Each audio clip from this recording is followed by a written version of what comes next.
கிறிஸ்துவுக்குள் பிரியமான செல்ல குழந்தைகளுக்கு அன்பின் நல்வாழ்த்துக்கள். இன்று மே மாதம் 23ஆம் நாள்.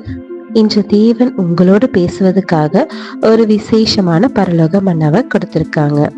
இன்றைய பரலோக மன்னா லூக்கா 18ஆம் அதிகாரம் 1ஆம் வசனம். சோர்ந்து போகாமல் எப்பொழுதும் ஜெபம் பண்ண வேண்டும். அன்பு குழந்தைகளே, நம்முடைய ஜெபங்கள் சரியானதாக இருந்தால் அதற்கு நிச்சயம் பதில் கிடைக்கும் என்று நாம் உறுதியாக நம்பலாம். எப்படி ஜெபம் செய்ய வேண்டும் என்று வேதாகமும் நம்மளுக்கு நிறைய சொல்லி கொடுத்திருக்குது.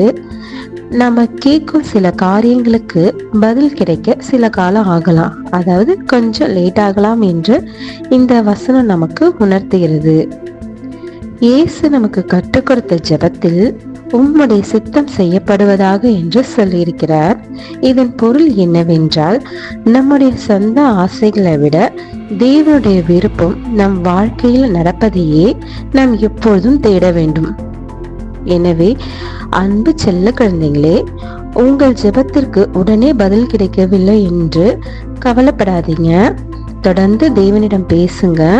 தேவன் எப்போதுமே நமக்கு சரியானதை செய்வார் என்று நம்புங்கள். அதுவே உண்மையான விசுவாசம். செல்ல குழந்தைகளே, இந்த மன்னாவை இன்னும் தெளிவா புரிஞ்சிக்க உங்க பைபிளை எடுத்து கொலோசியர் 4ஆம் அதிகாரம் 2ஆம் வசனத்தை வாசிங்க. இன்னைக்கு ஃபுல்லா கடந்த நாட்கள்ல தேவன் எப்படியெல்லாம் நம்மள அற்புதமா வழிநடத்தி வந்திருக்காருன்னு மனசுக்குள்ளே தியானம் பண்ணுங்க. ஓகே குட்டீஸ், இன்னைக்கு இந்த மன்னாவோட சந்தோஷமா இருங்க. இன்னைக்கு நைட் ஒரு சூப்பரான வேதாகம கதையோட நம்ம சந்திப்போம்.